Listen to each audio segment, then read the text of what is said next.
Assalamualaikum warahmatullahi wabarakatuh. Ketemu lagi dalam channel Bang Cemis. Oke, pada kesempatan ini kita akan bahas mengenai perkembangan model atom. Ya.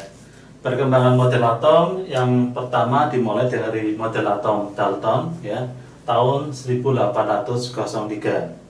Menurut Dalton, atom itu berbentuk bulat seperti bola kecil, ya, bulat seperti kelereng. Ya, jadi menurut Dalton, atom itu bentuknya seperti kelereng.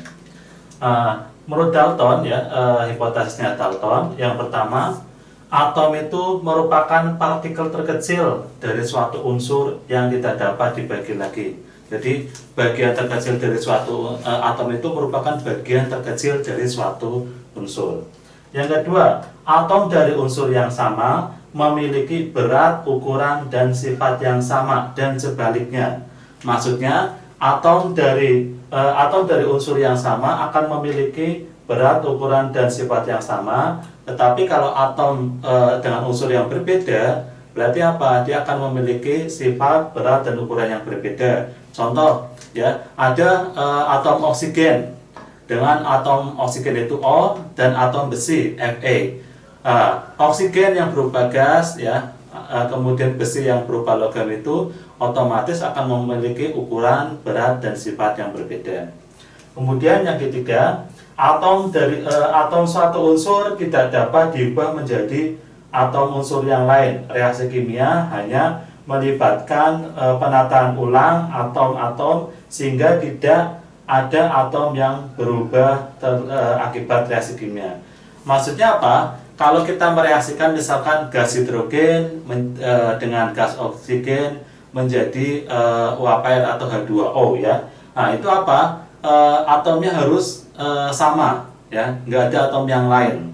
Ya, jadi kalau O2 plus H2 tanda panah menjadi H2O, berarti atomnya nggak ada atom yang lain, tetap harus ada H sama O aja. Kemudian yang keempat, atom-atom bergabung membentuk senyawa memiliki perbandingan bulat dan sederhana. Misal air, 2 atom H dan 1 atom O. Jadi di alam, ya, kalau bergabung itu perbandingannya bulat, ya, nggak ada misalkan H2O air hanya 2 atom H, O-nya 1,5, nggak ada. Jadi bilangannya bulat, ya. Oke, kemudian model atom yang kedua, model atom Thomson, ya, Thomson tahun 1897, ya. Menurut Thomson itu model atomnya apa? Atom itu seperti roti kismis, ya. Jadi roti yang bulat ada kismisnya. Nah, alat yang digunakan untuk penelitiannya adalah tabung sinar katode, ya. Jadi Thomson itu menggunakan penelitiannya menggunakan tabung sinar katode.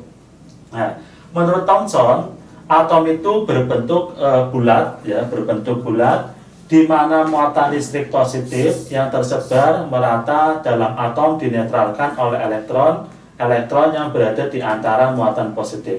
Jadi model atom Thomson ini muatan positifnya belum jelas, ya. Jadi kelemahannya Thomson hanya ada muatan positifnya, tapi belum tahu positifnya di mana.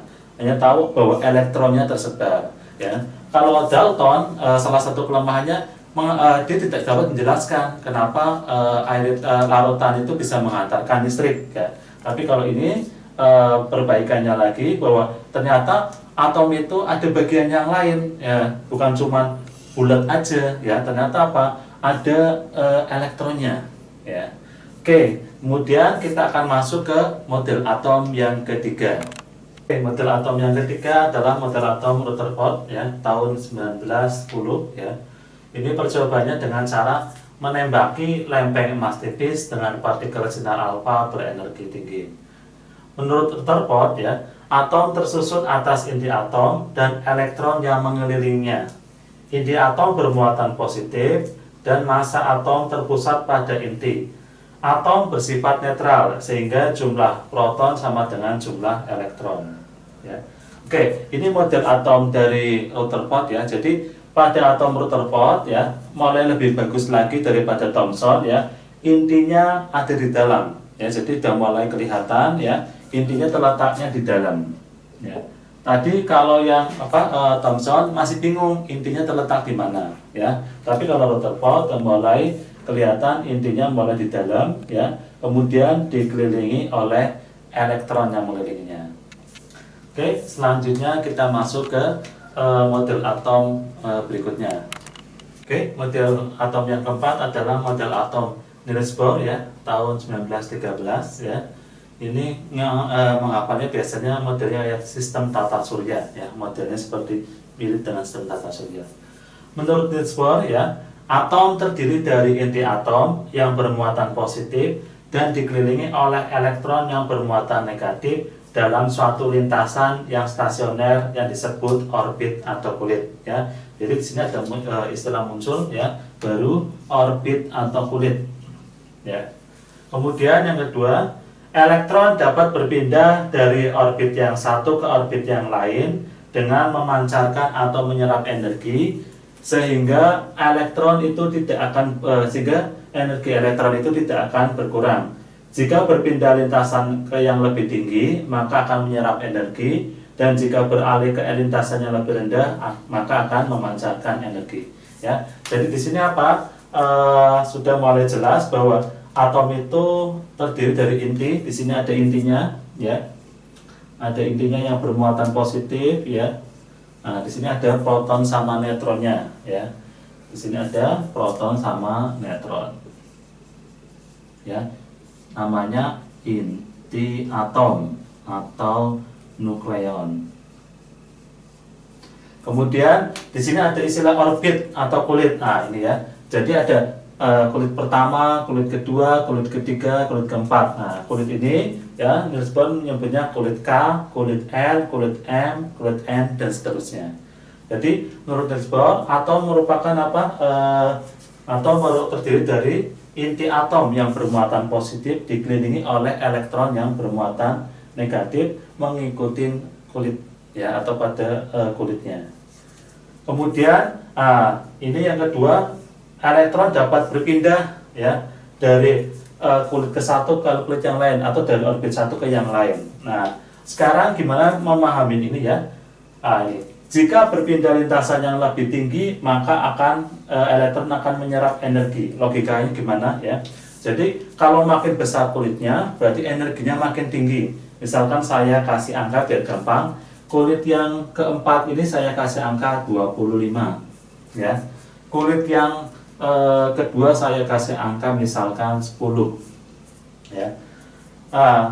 Kalau misalkan ini dari kulit K, ya, di sini sini kulit N, ya, ini kulit N, kemudian ini kulit L, ya. Kalau dari L ke N, ya, ini 10, ini 15. Berarti kalau 10 mau jadi 15, ya, ini misalkan mau keluar, ya, ke sini, ya. Mau dari apa namanya L ke N, berarti apa?